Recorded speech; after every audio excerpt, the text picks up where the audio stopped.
Е Рождество Христово. Но ние знаем, че в денят, в който повярвахме в Исус Христос, Той наистина се роди в нашите сърца. Честито Рождество Христово! Знаем, че преди 2010 години е дошъл на земята нашият младенец, който се нарича Исус.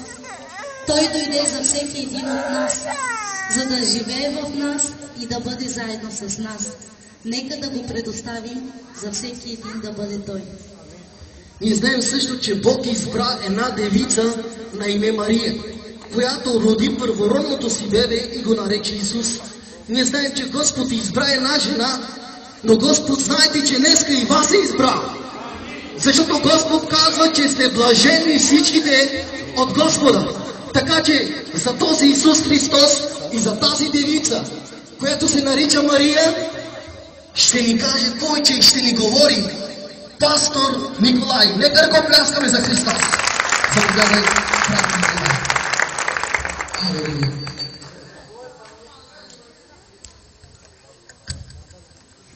Да бъде слава на Господа.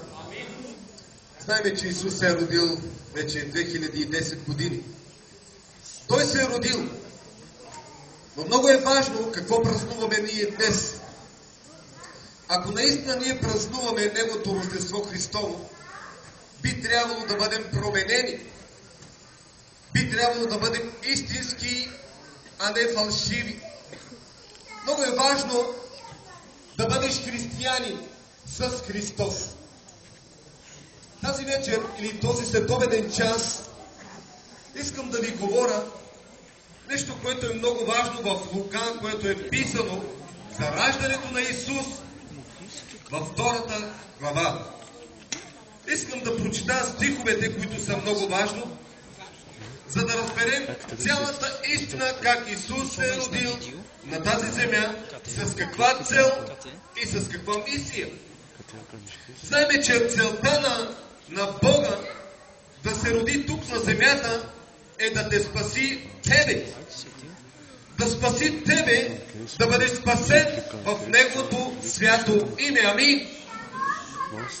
Името Исус е нещо много важно. Името Исус е символ или преобраз Спасител, който може да спасява. Но ние виждаме във 2 глава на Лука, какво виждаме ние нещо там, нещо, което е много важно. От 1 стих надолу ще прочетем. А в онези дни излезе заповед от Кесария Август да се направи преброяване по цялата земя. Това беше първото преброяване, откакто Квирни управляваше Сирия и всички отиваха да се записат всеки в своя град. И той отиде в Йосиф, в Юдея, Давидовият град, който се нарича Витлеем, понеже той беше у дома и рода Давидов, за да се запише с Мария, която бе сходена за него и беше непразна. И когато бяха там, навършиха се дните да се роди. И роди се първородният си син, поби го и го положи в една ясла, защото нямаше място за тях в гостилница. Да бъде слава на Господа!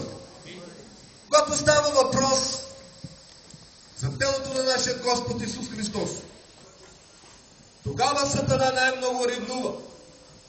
Тогава точно Сатана започва да бунтува, да проправя, да направи неща, които не са по правилният път на Господа. Той иска да бутне телото на нашия Господ Исус Христос. Но, братя и сестри, ние, които сме повярвали в Неговото свято бащинско име на Исус Христос, ние виждаме нещо много важно, че по това време се е започнало преброяване. Защо? Защото цар Ирод искаше да знае къде ще се роди този нов цар, защото ще се вземе неговото място. Ние знаем, че цар Ирод имаше страх за плътското място, за неговия трон. Но ние виждаме, че според Словото Божие той преброяваше всеки народ, племе, език. И всеки там, където се е родил, трябва да се върне там. Ние виждаме, че Йосиф и Мария, като взеха Исус, отидоха в Витлеем. Ние виждаме, че това нещо, което Сатана използва Ирод за делото, за да убие Исус, но ние виждаме, че Божията ръка беше върху това дете на име Исус. Защо беше на него? Защото Бог бе с него и Бог го управляваше и го укрепваше в мъдрост, той растеше. Знаем, че когато той застана на 12 години и проповядаше Словото, живото Слово. Защо проповядаше живото Слово? За да може много народ, много нации да дойдат на спасение. Ние знаем, че ако Исус не бе се родил, до сега трябваше да жертваме като агнета, телци, да принасяме на Господа за опрощение на нашите грехове. Благодарение Богу, че Той бе обещал според Битие, 3 глава, 15 стих, че Той трябва да се роди, халелуя, че Той трябва да победи ада и смъртта и да вземе ключовете на ада и на рая, за да ги даде на теб и за мене, за да бъдем благословени, за да бъдем силни и мощни, халелуя, като живеем с вяра пред лицето Му, халелуя.